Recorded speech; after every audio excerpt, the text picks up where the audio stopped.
Bom dia, tá começando mais um episódio da Lolere, seu podcast jurídico direto, prático e sem juridiquês. Eu sou o Victor. E eu sou a Laísa, muito bom dia nessa manhã de quinta-feira. Hoje no Previdenciário, STJ decide que salário de aprendiz entra na base do INSS. E no migratório, mudanças no itinerário não exigem novo DS 160. E tem também o exame da ordem, porque saiu o edital da OAB 45 e por aqui a gente vai trazer todas as informações para vocês. E no direito da criança e do adolescente, casal perde guarda e é condenado por abandono afetivo. No trabalho, TST barra equiparação de fintechs a bancos digitais. E fechando com o processual penal, deputado propõe vetar liberdade provisória em audiência de custódia. Mas antes, vem aqui comigo que eu quero ler o comentário do Reinaldo. Vocês já fazem parte do meu dia, mas sempre escuto na parte da noite depois da faculdade. Mas agora que estou de férias da empresa, vou escutar logo cedo. As informações estão me ajudando muito nesse quinto semestre do direito. Muito obrigado pelo seu comentário, Reinaldo. Que bom que tem te ajudado. Então, seja um bom dia, uma boa tarde ou boa noite. Pegue o seu café ou o seu chá, dependendo do horário, coloca o fone e bora juntos entender como essas notícias estão mudando o direito no Brasil e no mundo. E bora com o direito previdenciário. A primeira sessão do Superior Tribunal de Justiça decidiu, em julgamento sob rito dos recursos repetitivos, que a remuneração paga ao jovem aprendiz deve integrar a base de cálculo da contribuição previdenciária patronal. A questão girava em torno do tema 1218 e agora fica pacificado. Contrato de aprendizagem gera vínculo empregatício. Logo, há obrigação de recolher contribuição previdenciária. Vale lembrar que o contrato de aprendizagem está previsto no artigo 428 da CLT. Embora tenha finalidade educativa, não se trata de mera assistência. O vínculo é empregatício. Essa posição é reforçada pelo artigo 3º da CLT e também pelo artigo 9º da Instrução Normativa RFB, número 971 de 2009, que traz diretrizes claras sobre incidência de encargos previdenciários. No julgamento, a ministra Maria Tereza de Assis Moura destacou que o aprendiz é empregado e não um menor assistido. Isso significa que, mesmo sob a lógica de formação e capacitação profissional, os direitos e deveres trabalhistas e previdenciários se aplicam de forma integral. A decisão do STJ alinha-se também à doutrina de juristas como Marcelo Novellino e Luciano Martinez, que sustentam que a condição de aprendiz não elimina o dever contributivo. Do ponto de vista tributário, o que importa é a existência de vínculo empregatício formal. Além da contribuição previdenciária, a decisão impacta a base de cálculo do GIL-RAT e das contribuições destinadas a terceiros, como o Sistema S. É um reforço à ideia de que a proteção previdenciária deve acompanhar todo tipo de relação de trabalho formalizada. Para quem está estudando para concursos, essa decisão é valiosa. Envolve interpretação de artigos da CLT, da IN 971 de 2009 e jurisprudência atualizada do STJ. Também reforça uma máxima que aparece em legislações como o ECA e em atos de Receita Federal, onde há trabalho, há direito e também dever previdenciário. E bora com o direito migratório. O famoso DS 160 é o formulário eletrônico exigido pelo governo dos Estados Unidos para solicitação de visto temporário. Nele, o solicitante informa dados pessoais, vínculos no Brasil e até o roteiro da viagem. A dúvida comum é: e se esse roteiro mudar antes da entrevista no consulado? A resposta é mais simples do que parece. Não é preciso correr para preencher um novo formulário. Segundo a especialista em imigração doutora Mara Pessoni, basta levar o DS 160 original e comunicar de forma transparente ao oficial consular as alterações. Pequenas mudanças de datas ou destino geralmente não trazem problema. Agora, quando a alteração é mais robusta, como a troca do financiador da viagem, a análise fica mais rigorosa e pode exigir uma nova submissão. O ponto central é manter a coerência e apresentar documentos que comprovem a versão informada. Em outras palavras, transparência e boa-fé são indispensáveis. E diante de tantas restrições na ida de brasileiros para os Estados Unidos, fica a questão: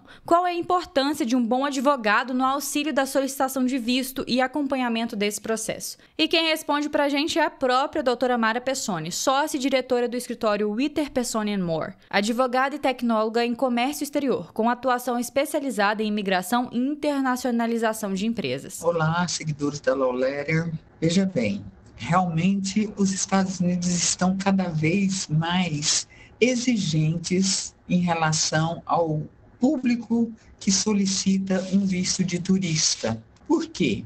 Porque é muito comum que pessoas com visto de turista entrem no país e fiquem por lá, né, ultrapassando o prazo que seu visto foi permitido. Então, é necessário uma boa orientação de advogados, porque se a pessoa, ao solicitar esse visto, ao fazer a aplicação para esse visto, não apresentar de forma convincente que realmente está indo para fazer turismo, se deixar alguma dúvida ali na cabeça do agente de que essa pessoa não está indo fazer turismo, e sim, a intenção dela é não retornar ao Brasil, ao seu país de origem, com certeza ela vai ter o visto negado. Porque o agente consular, ele não está lá para te dar o visto, ele está lá para negar.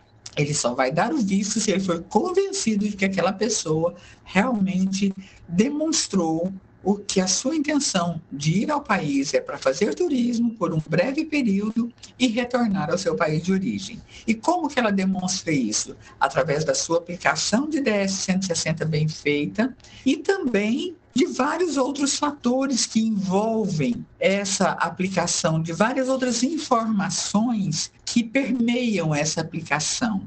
E isso, um bom profissional especializado em imigração, em vistos, é capaz de fazer a orientação correta. Nós falamos muito sobre redes sociais, sobre o imposto de renda, ou seja, são N fatores que são averiguados pela agência consular e migratória para averiguar se você não está mentindo, se você não está forjando documentos.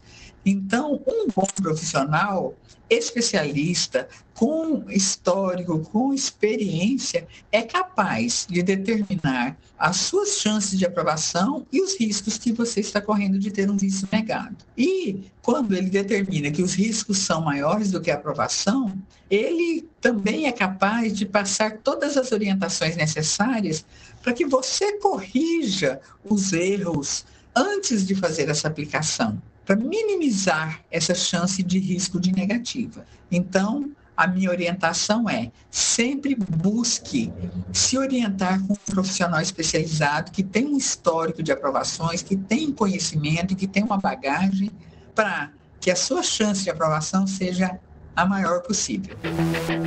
Bora falar de OAB. Respira fundo porque foi publicado o edital do 45º exame de ordem da OAB. Para quem já passou pela espera, sabe que esse é o momento que marca a largada para conquistar a tão sonhada carteira. E vamos às datas chaves. Inscrições de 6 a 13 de outubro de 2025. Primeira fase objetiva em 21 de dezembro de 2025. E segunda fase, a prova prático-profissional, marcada para 22 de fevereiro de 2026. Outro detalhe importante: quem já foi aprovado na primeira fase da OAB 44 pode reaproveitar essa etapa no OAB 45 por meio do edital complementar. Esse edital sai em 10 de novembro, com inscrições de 17 a 24 de novembro. Sobre a estrutura, nada de novidade. A primeira fase terá 80 questões objetivas, cobrindo as disciplinas exigidas no edital. E atenção, as datas estão sujeitas a alterações, então é essencial acompanhar sempre o site oficial da OAB para confirmar. Foi a Lolera que garimpou essa informação fresquinha para você e vamos continuar lado a lado até o dia da virada. A Vara da Infância e Juventude de Santa Catarina deixou claro: a adoção não é test drive. Um casal que adotou uma adolescente acabou destituído do poder familiar e condenado a pagar R$100 mil de indenização por danos morais. O motivo? Práticas de abandono, humilhações e isolamento que marcaram profundamente a vida da jovem. Os laudos técnicos foram decisivos no processo. Eles apontaram a ausência de vínculo afetivo, episódios de violência emocional e comprovaram que a adolescente só apresentou melhora significativa em seu bem-estar após ser acolhida institucionalmente. Esse conjunto de provas mostrou que não se tratava de mero conflito familiar, mas de violação grave dos deveres parentais. O juiz foi categórico: parentalidade envolve responsabilidade e afeto, não havendo espaço para frustrações pessoais ou expectativas descumpridas. A decisão buscou não apenas separar a dor psíquica da adolescente, mas também fixar um exemplo pedagógico. A adoção é uma escolha com compromisso jurídico e emocional irrevogável. Do ponto de vista constitucional, o artigo 227 da CF 88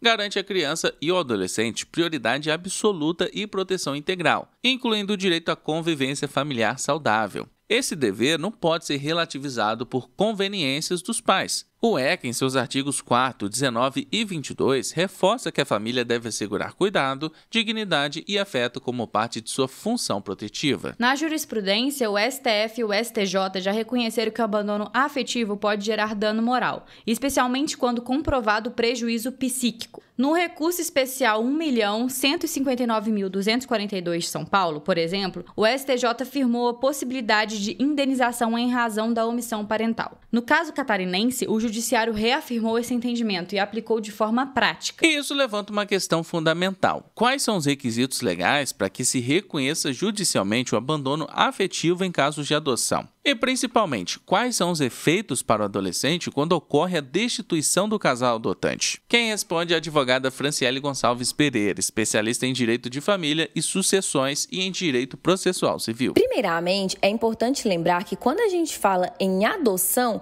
quem adota assume a parentalidade de forma plena e definitiva, exatamente como se tivesse gerado aquele filho. Isso significa que não existe a possibilidade de desistir depois da adoção, porque é um ato irrevogável. Dentro desse cenário, pode haver o abandono afetivo também na adoção, mas não é qualquer conflito que caracteriza isso.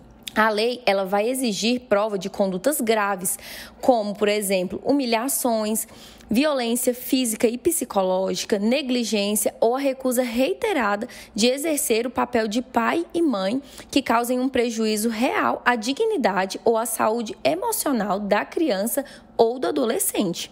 Quando o judiciário ele reconhece esse abandono afetivo, os efeitos são bem sérios. O casal ele pode ser destituído do poder familiar, rompendo o vínculo jurídico, e o adolescente ele pode voltar para o sistema de proteção, ou seja, ele pode ser até acolhido ou disponibilizado para nova adoção. Além disso, pode haver a condenação por danos morais. Inclusive, existem decisões condenando ao pagamento de até R$100 mil, justamente para reparar e também para reforçar que a doação é um compromisso definitivo e muito sério. E claro, os efeitos emocionais são profundos. A criança ou adolescente enfrenta a ruptura de vínculos, a sensação de rejeição e muitas vezes precisa de acompanhamento psicológico e psiquiátrico para reconstruir sua segurança afetiva.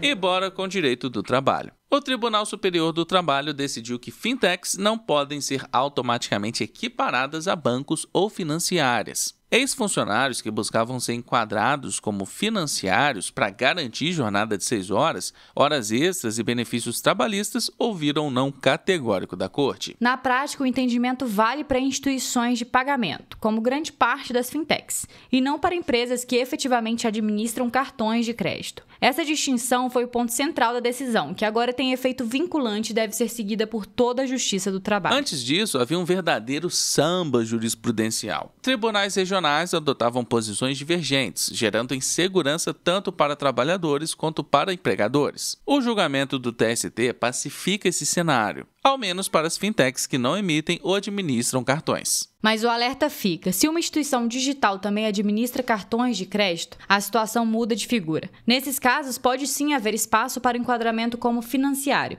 abrindo caminho para a jornada reduzida e outros direitos típicos da categoria. Bora para a nossa última notícia do dia com o direito processual penal. Um novo projeto de lei apresentado pelo deputado Rodolfo Nogueira quer mexer diretamente no Código de Processo Penal. A proposta proíbe a concessão de liberdade provisória para réus reincidentes durante a audiência de custódia. Na visão do parlamentar, quem já tem histórico criminal não deveria sair da audiência de custódia andando livremente. A justificativa política do deputado é que liberar reincidentes seria dar replay no problema da criminalidade, além de desestimular o trabalho policial. Mas, por trás desse discurso de endurecimento, o projeto levanta sérias discussões jurídicas sobre os limites das medidas cautelares no processo penal brasileiro. Hoje, a audiência audiência de custódia serve justamente para que o juiz avalie a legalidade da prisão e, se for o caso, substitua por medidas alternativas. O Código de Processo Penal, no artigo 310, combinado com o artigo 312, prevê critérios específicos para a prisão preventiva, como risco à ordem pública ou à instrução criminal.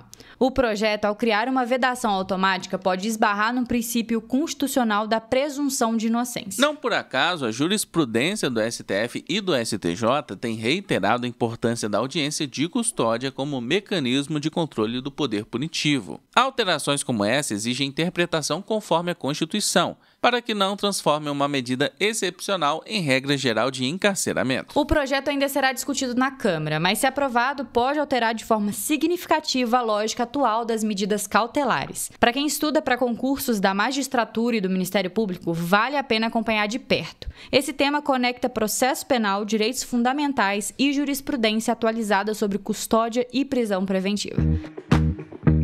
E nosso episódio vai ficando por aqui. Muito obrigada a você que acompanhou a gente nessa quinta-feira. Amanhã eu ainda vou estar aqui, conversando com vocês, informando vocês. Mas na semana que vem eu vou dar uma pausa, porque nesse final de semana é meu casamento. E aí eu vou tirar uma mini férias. Mas em breve a gente tá junto de novo. Mas não se preocupem, porque o podcast vai seguir normalmente de segunda a sexta-feira, te informando sobre tudo o que está acontecendo no mundo jurídico. Antes de finalizar, eu quero agradecer a todo mundo que comentou aqui no episódio e bateu ponto na edição passada. Quero agradecer a Isa, o Reinaldo, a Ciborgue, Carlos Matos, a Bela, Gracimara, Josi Rodrigues, Matheus Mendes, Alex Carvalho, que disse aqui que nós somos especiais. Muito obrigado, Alex. Josivan Rosa, Alana Costa, Maria Eduarda, Matilde Melo, David Alan, Marcos Paulo, Guilherme, Edivânia, Suelen, Bianca, Felipe Calou e Gilvane. Muito obrigado a todos que comentaram. E já sabe, segue a gente no seu tocador de podcast favorito, ativa o sininho para não perder nenhum episódio e avalie a gente com 5 estrelas, porque ajuda bastante. Compartilhe esse episódio nos seus stories e marca a gente no @lo.lera, que a gente tá sempre vendo a interação de vocês por lá também. Se cuida, bom estudo, bom trabalho, boa quinta-feira por aí e até amanhã.